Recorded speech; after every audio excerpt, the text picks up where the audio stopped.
Bom, iniciando o nosso estudo propriamente dito, nós conseguimos perceber como a doutrina espírita é atual.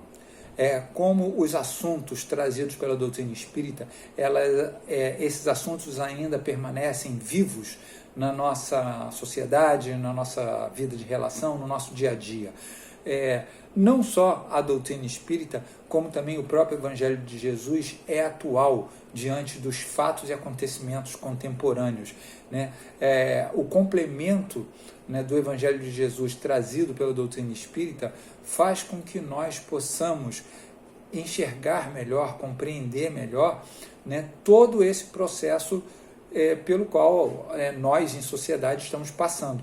Né? Demonstra primeiramente que a nossa humanidade parece estar estacionada numa lição do Evangelho. Imaginem o seguinte, nós estamos estudando numa escola, essa escola é o nosso planeta e nós temos diversas lições a cada dia. E parece que a gente fica sendo reprovado naquelas lições, né? A gente não consegue ir adiante, e a gente começa a perceber como essas lições retornam à vida social. Por quê? Porque ainda nós não conseguimos colocar dentro de nós o Evangelho de Jesus, vivenciarmos o Evangelho de Jesus e darmos um passo adiante em nossa vida como espírito imortal.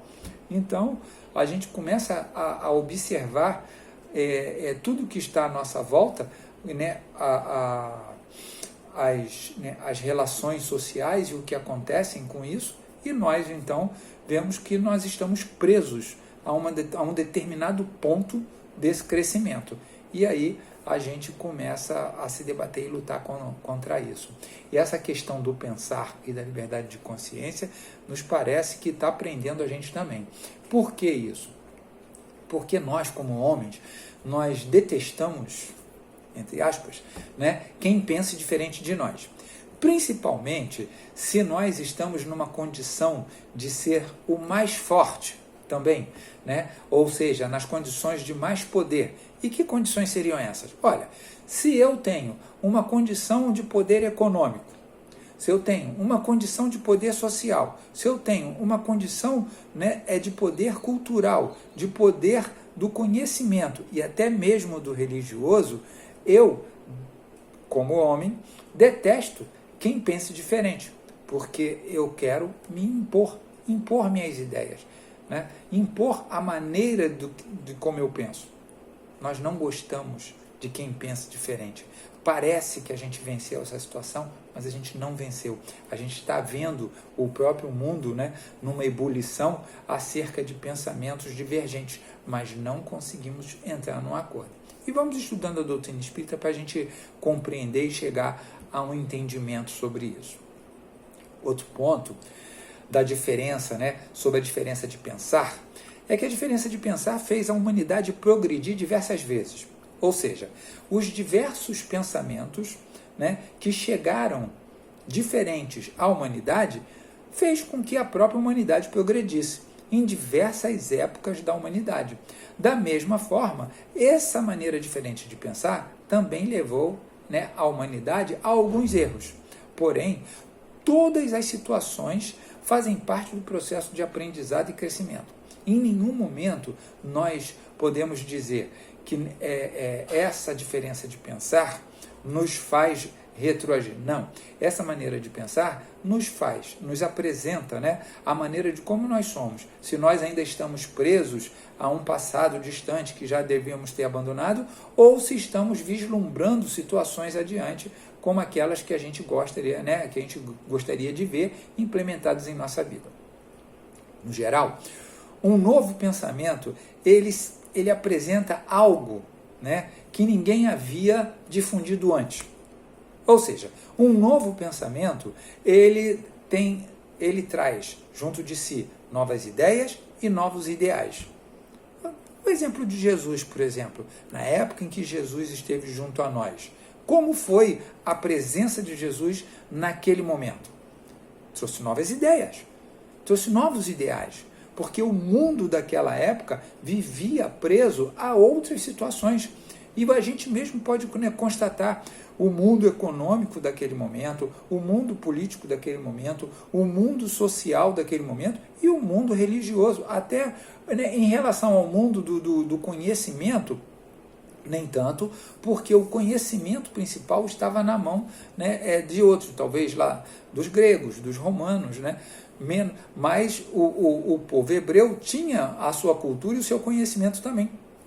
E Jesus, naquele momento, traz um novo, né, uma nova ideia, novos ideais.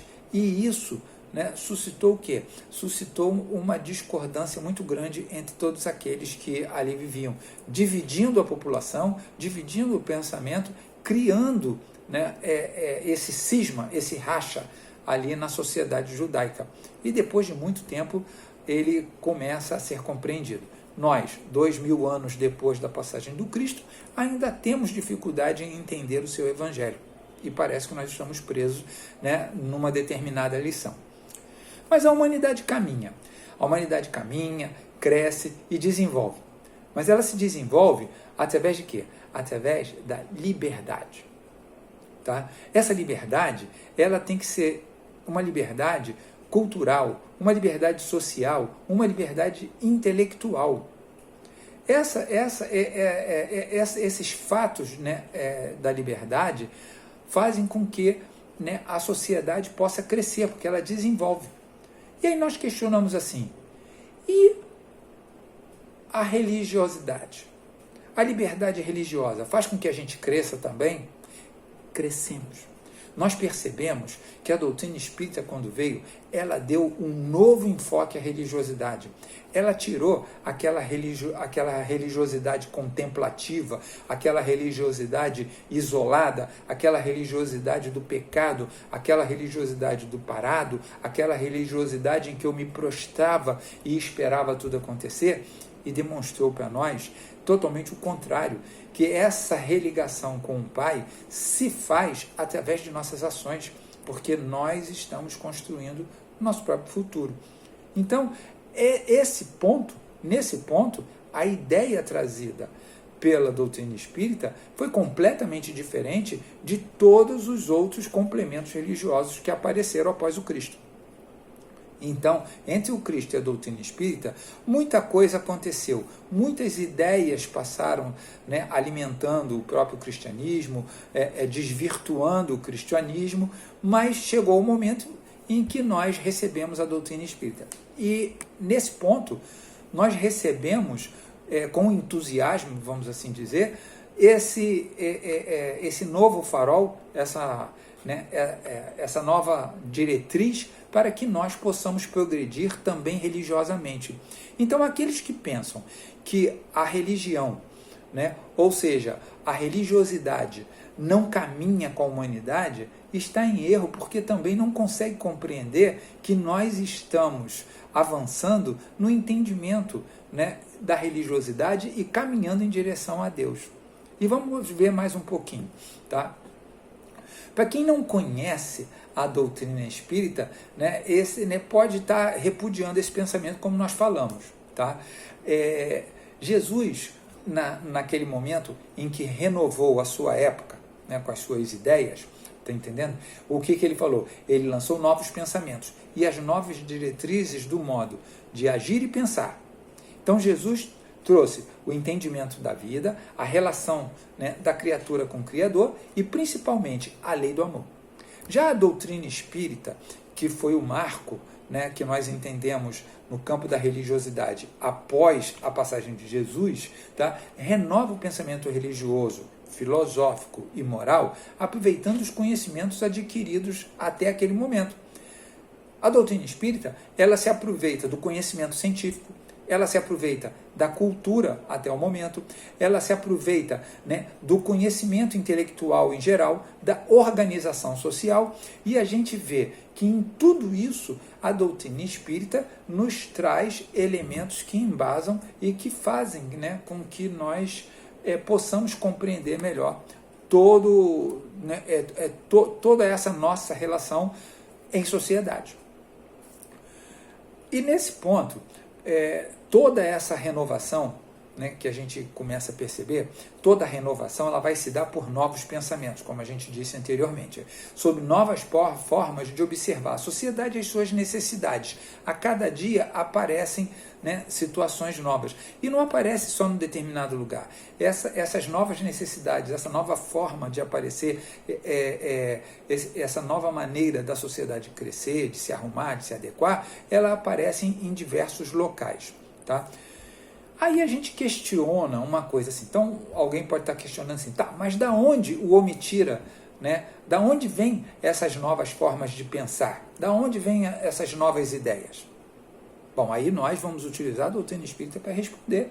Bendita doutrina espírita, que conseguiu esclarecer o processo da reencarnação.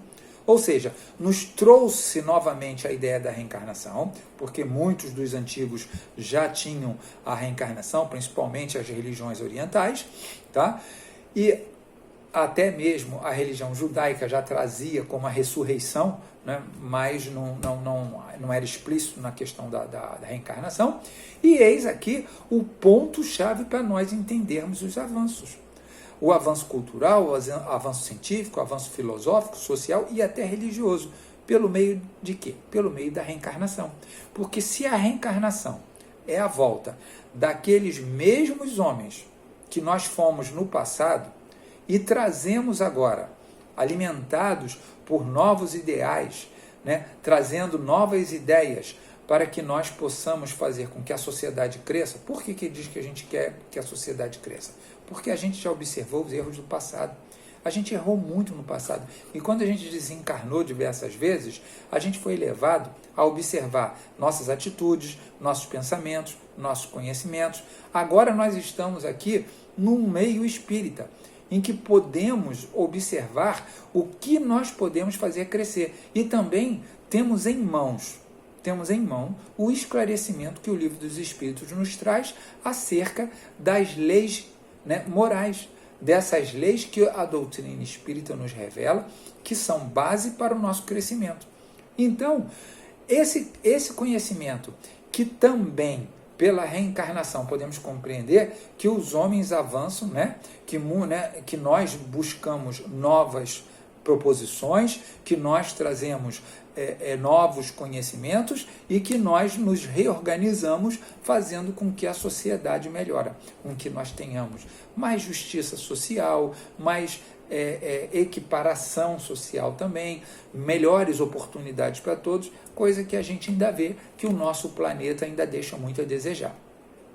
Porém, também por intermédio da reencarnação, a gente compreende que muitos espíritos, presos ainda a sentimentos passados, querem dar, né, como se fosse novos ares, tá, a pensamentos que nitidamente são falidos, que nitidamente esses pensamentos já foram tentados e utilizados no passado e deram errado. Tá? Então, esses pensamentos, muitas vezes, que são trazidos por espíritos que ficam presos ao passado, que não querem se libertar daquela situação, o que acontece com eles? Eles ficam ainda, né, trazendo aqueles mesmos sentimentos de que não se libertaram. Mesmo assim, isso tudo acontece por uma coisa: pela bondade de Deus. Deus é tão bom, que permite que todos nós tenhamos a chance de reencarnar. Para quê? Para tentarmos progredir, tentarmos ir adiante. E essa progressão vem através dos novos pensamentos, vem através das novas ideias. Mas aqueles que querem ficar presos ao seu passado ainda buscam, né, se atrelar. Por quê? Porque nós ainda temos uma população muito grande de encarnados e desencarnados, né, com conflitos de ideias e de ideais também. Esse processo que se dá atualmente nos grupos que se afinizam, né, com situações violentas, em condições sociais, por exemplo, grupos, né, que acham que a solução para aqueles que não pensam como você é a violência. Então, ou seja, eu me afinizo, né, violentamente, ou seja, um grupo que se afiniza, né, com aqueles que não pensam como o meu grupo pensa, e aí nós, né, usamos de violência contra eles. Ainda temos também aquele grupo que pensa que para corrigir aquele que infringiu as leis dos homens, né, e por acaso foi parar numa situação de corrigenda, que devem ser aplicados os maus tratos, que quanto mais trato, né, mais maus tratos, melhor para tentar corrigir. Tudo isso vai contra os ensinos de Jesus. E nós chegamos até a situação daqueles que pedem a aplicação da pena máxima para determinados crimes, ou seja, a pena de morte. E é isso tudo, nós ainda vemos, né, que esse sentimento e esse pensamento ainda circula no meio da nossa sociedade, mesmo 2000 anos depois da vinda do Cristo. A gente pode até especular, né, que por pouco não se prega a volta da escravidão física. Por que a escravidão física? Porque outros tipos de escravidão parecem ainda estar vigorando, né? Tais como umas que são impostas. Por exemplo, a escravidão pelo poder econômico. Aquele que tem o domínio do poder econômico, ele escraviza aquele que não tem. O conhecimento, né, escraviza a ignorância. Muitas vezes a sociedade escravizou a mulher, né, desprezou o incapaz e os menos favorecidos. São situações que ainda estão muito presentes na nossa sociedade. Tudo isso demonstra o quê? Demonstra que a sociedade, né, ou seja, que a humanidade encarnada e desencarnada, porque nós temos espíritos presos a isso que nos influenciam, né, tem uma forma de pensar, né, que é muito díspare aquele sentimento da ideia trazida pelo Evangelho de Jesus e também esse sentimento que a doutrina espírita vem e explora, tá? Alimenta e esclarece com as leis morais. Ainda em outro item nós podemos discutir o seguinte: o homem é livre, certo? O homem é livre, tá? Porém, nós sempre nos lembramos de uma frase atribuída ao apóstolo Paulo que nos diz assim: tudo vos é lícito, mas nem tudo vos convém. O que é isso? O homem encarnado, né, ele tem tudo isso em sua consciência, ou seja, no seu íntimo. Nós sabemos disso. Nós sabemos o certo e o errado. Nós sabemos quando nós agredimos alguém ou não. Nós sabemos quando nós fazemos mal a alguém, porque nós sabemos se aquilo fosse feito contra nós, nós iríamos sofrer, iria doer. Então nós temos esse sentimento. Então, né, nós temos tudo isso dentro de nós, mas ninguém exterioriza aquilo que não seja seu. Por mais que a gente dissimule o nosso, né, o nosso falar, a nossa maneira de ser, em um determinado momento nós vamos transparecer quem nós verdadeiramente somos. Por quê? Porque nós não vamos conseguir dissimular e enganar a todos o tempo inteiro.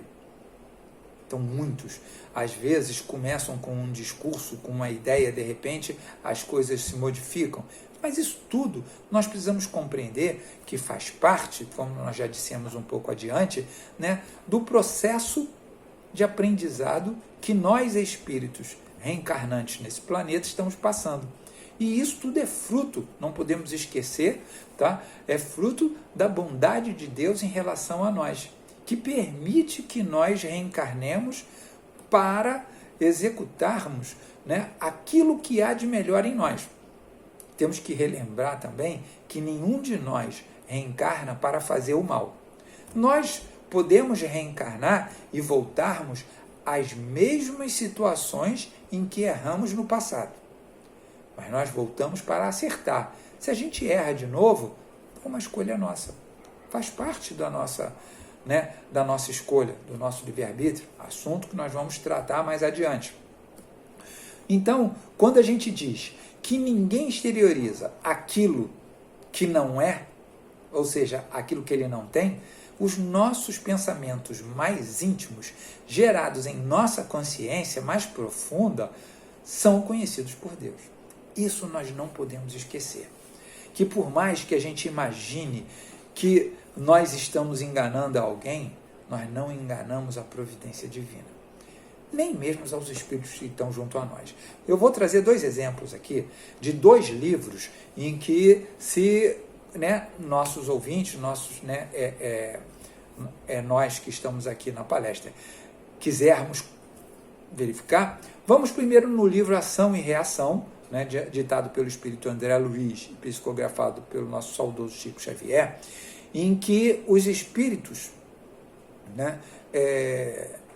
espíritos ignorantes ainda, presos a uma vingança do passado, dizem, os dois obsessores, dizem para André Luiz e o seu companheiro que eles conseguem compreender, eles conseguem captar a vontade mais íntima daquele indivíduo, aqueles pensamentos que circulam em torno de nós, que são aqueles desejos mais íntimos que nós temos. Então ele demonstra isso. E ele ainda diz mais, ele diz que qualquer escola de malfeitor, olha o que ele fala, qualquer escola de malfeitor ensina como influenciar e perceber os indivíduos encarnados. O outro livro que eu trago é o livro Memórias de um Suicida, ditado pelo escritor português Camilo Castelo Branco, a nossa também saudosa Dona Ivone Pereira, e depois corrigido, dando uns acertos lá, pelo nosso patrono Leon Denis. E em determinado momento, lá no Hospital Maria de Nazaré, onde estão reclusos todos os suicidas de língua portuguesa praticamente, os espíritos esclarecem aos internos que todos os pensamentos, entre todos os pensamentos, não existe ocultação. Todos os pensamentos são aflorados, de uma certa forma ou de outra, ou por aparelhos, ou mesmo pela captação daquele espírito superior que pode captar. Então, nós não podemos esquecer que não existe pensamento oculto. O pensamento, por mais que ele seja oculto, ele está disponível para que o outro espírito possa perceber. E isso vem da nossa consciência, lá de dentro de nós. Outro item que a gente consegue perceber também é o seguinte: é impossível que um indivíduo imponha a outro o seu pensamento. E aqui nós não estamos tratando das obsessões, tá? Dos casos de obsessão. Nós estamos tratando aqui de 2 indivíduos numa sociedade, um querendo impor o seu pensamento ao outro. Caso dos fatos que viemos trazendo aqui da frente, impor o seu pensamento. Essa imposição, ela não existe, ela vai ocorrer durante um determinado período, mas a liberdade de pensar e, consequentemente, a liberdade de consciência, ela é individual, nos diz a lição. Não importa o tanto de tempo em que você fica oprimido. No momento em que o oprimido puder se libertar da opressão, ele vai se libertar. A gente tem exemplos desses nas nossas famílias, quando temos pais opressores, pais rígidos em excesso, quando os filhos crescem e eles têm a facilidade, a liberdade e a possibilidade, eles fogem daquela família porque eles sofreram durante muito tempo pela opressão. Então, não existe essa opressão em relação ao outro. A gente pode até tentar oprimir o outro com a nossa vontade durante um tempo, mas no momento em que ele puder se libertar, ele vai se libertar. Por quê? Porque o pensar e a consciência são íntimos de cada um. A liberdade de pensar e de consciência demonstra o crescimento de uma sociedade. Isso sim. Quando uma sociedade cresce, a liberdade de pensar é ampla, a liberdade de consciência é ampla também.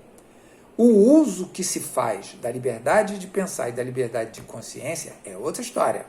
E aí, a cada um segundo suas obras.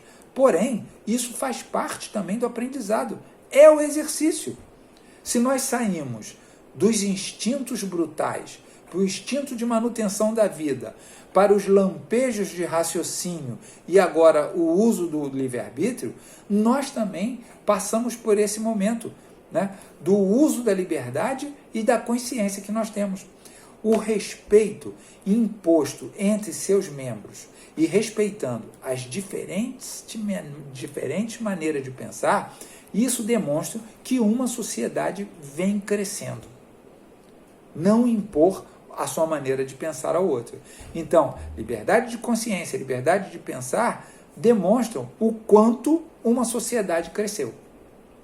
As crenças comuns que são compartilhadas pelos membros de uma sociedade, sejam essas crenças religiosas, culturais ou sociais, elas agregam indivíduos com os mesmos valores, ou seja, indivíduos que se afinizam com aquele pensamento e até chegam a sintonizar entre si.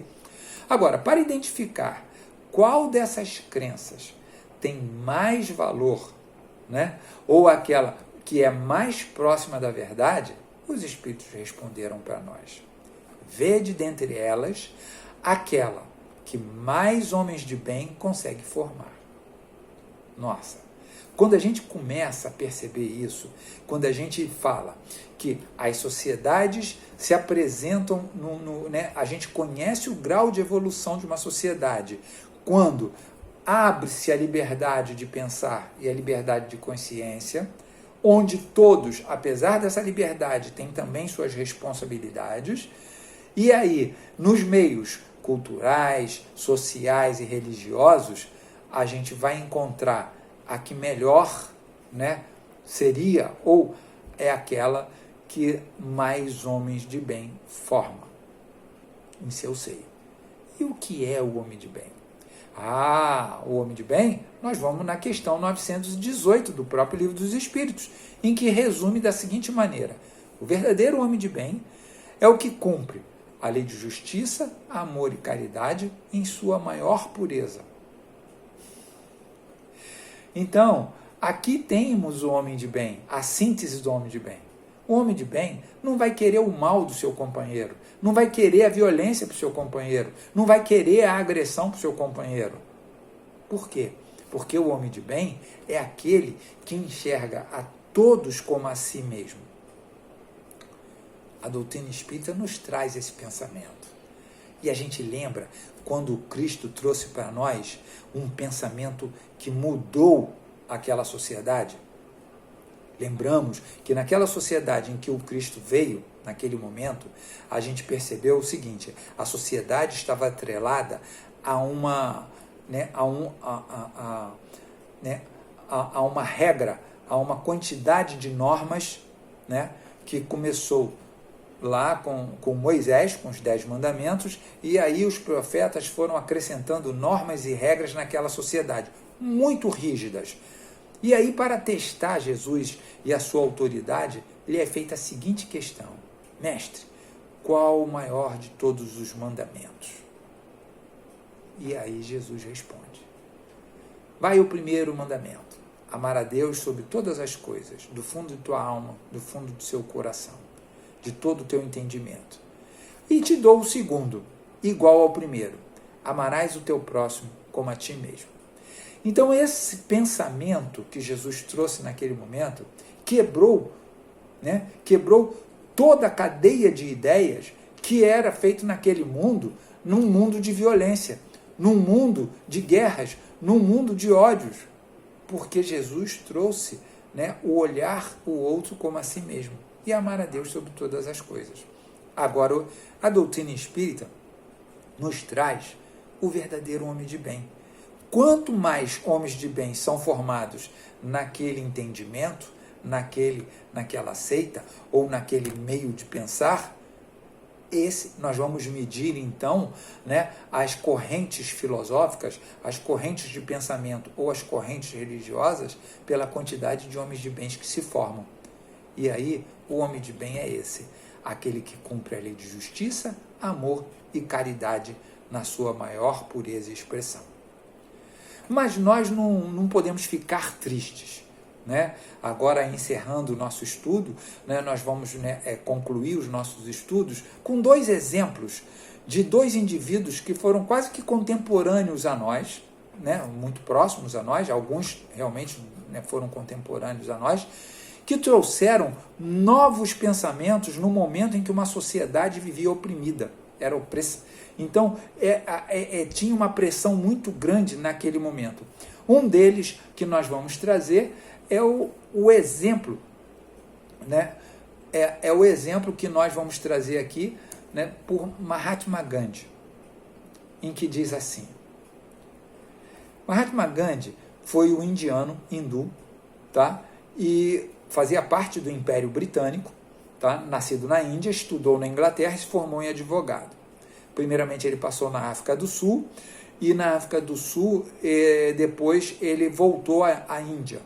E diversos pensamentos ele trazia. E o grande pensamento dele era a libertação pela não violência, porque o povo, né, indiano, ele era oprimido pelo seu dominador, pelo Império, né, inglês, que dominava a Índia. Uma Índia culturalmente milenar, de repente se vê acuada por um império que chega até ali com uma minoria, mas oprimindo pela força. Tá? E aí Gandhi, né, a gente começa a perceber que ele, né, como ativista de não violência, ele consegue libertar o país pela não violência. Olha que interessante, ele tem algumas frases que nos diz assim: a prisão não são as grades, e a liberdade não é a rua. Existem homens presos na rua e livres na prisão. É uma questão de consciência. Não existe um caminho para a paz. A paz é o caminho. E ele também, né, fez um comentário acerca, né, daquele dominador que chega naquele país. Porque como uma Índia, né, hinduísta, chegam os cristãos, né, com o seu evangelho para dominar. E aí ele faz o seguinte comentário: você tem que ser o espelho da mudança que está propondo. Tá? Se eu quero mudar o mundo, tenho que começar por mim. Não conheço ninguém que tenha feito mais para a humanidade do que Jesus. De fato, não há nada de errado, né, no cristianismo. O problema são vocês, cristãos. Vocês nem começaram a viver os seus próprios ensinamentos. Deus não tem nenhuma religião. Se a gente fosse falar sobre isso, né? Ou seja, Gandhi deu um tapa com luva de pelica, com luva de veludo, nos ingleses, que se impunham com uma doutrina cristã, mas com violência. E ele diz que Jesus foi o homem mais correto que passou na Terra. E ele tem certeza disso, porque ele estudou. Porque em outro livro, Leon Tolstói, né, escrito por ele mesmo, em que ele, né, faz um comparativo sobre um livro que ele escreveu encarnado para esse livro, né, em que ele psicografa, né, através da médium daqui no Brasil, ele é tocado quando Gandhi, né, num acampamento na África do Sul, está lendo o seu livro, de Leon Tolstói, né, O Reino de Deus está em nós. E ele, então, é atraído pelo pensamento de Gandhi que está lendo ali. Então, Gandhi certamente estudou as bases do cristianismo e pôde dizer isso. Deus não tem nenhuma religião. O problema é que nós não conseguimos iniciar a vivenciar o cristianismo, ou seja, o evangelho de Jesus em nós. Esse é o nosso grande problema. A gente quer colocar o evangelho de Jesus no outro. A gente quer que o outro viva o evangelho de Jesus, mas eu não consigo viver em mim. Um outro personagem da nossa história, que passou muito perto de nós, foi um ativista pacifista também, tá? Lutador contra a discriminação racial, que foi o Martinho Lutero moderno. Não o Martinho Lutero lá, né, da Alemanha, mas o Martin Luther King, né, da América do Norte, em que ele dizia assim: o ser humano deve desenvolver para todos os seus conflitos um método que rejeite a vingança, a agressão e a retaliação. A base para esse tipo de método é o amor. O amor é a única força capaz de transformar um inimigo em amigo. Quase sempre, minorias criativas dedicadas transformam o mundo num lugar melhor. Vamos repetir essa última frase? Quase sempre, minorias criativas e dedicadas transformam o mundo num lugar melhor. E a gente pode lembrar que o Cristo, na época em que veio, ele era minoria. Ele era minoria, mas ele está sobrevivendo há 2000 anos dentro de nós. Hoje, a doutrina espírita pode ser uma minoria dentro da população, mas mais e mais adeptos chegam à doutrina espírita através do raciocínio e do entendimento. Então nós não podemos esquecer que nós estamos vivenciando tudo isso. Nós concluímos que o entendimento da doutrina espírita, né, como a extensão do Evangelho de Jesus, né, e mais a compreensão da reencarnação, que nos é permitido, porque Deus é bom, deixa com que nós possamos recuperar o tempo perdido, promove o nosso crescimento. Uma nova maneira de pensar. Trazer, depois que a gente estuda no plano espiritual, a gente pode trazer novos pensamentos, renovar os antigos. Tá? O espírito imortal que nós somos, trazemos dentro de nós uma consciência, né, para o nosso próprio melhoramento. E exteriorizando isso, nós melhoramos a sociedade. Assim, os novos pensamentos que chegam, às vezes parecem revolucionários, né, para a sua época, vai o homem avançando em direção a Deus. Vejamos os exemplos desses homens que acabaram de passar. Então nós trazemos em nós o quê? O verbo. E o verbo reflete o pensar. Eu penso, eu sou. Eu falo. Eu estou livre para falar. Mas o que eu vou falar? O que vocês querem ouvir? Vocês irão sintonizar com o que eu falar? Vocês estão afins com o que eu falo? Então eu sou o responsável pelo que eu falo? Então nós vamos ouvir o que Jesus nos trouxe. Por isso, nós dizemos assim, bendita doutrina espírita, que nos esclarece, faz com que a gente possa enxergar o nosso futuro, que nós consigamos vivenciar e ver aquilo que nós temos diante de nós. Que Deus nos abençoe e ampare sempre. Que assim seja. Graças a Deus.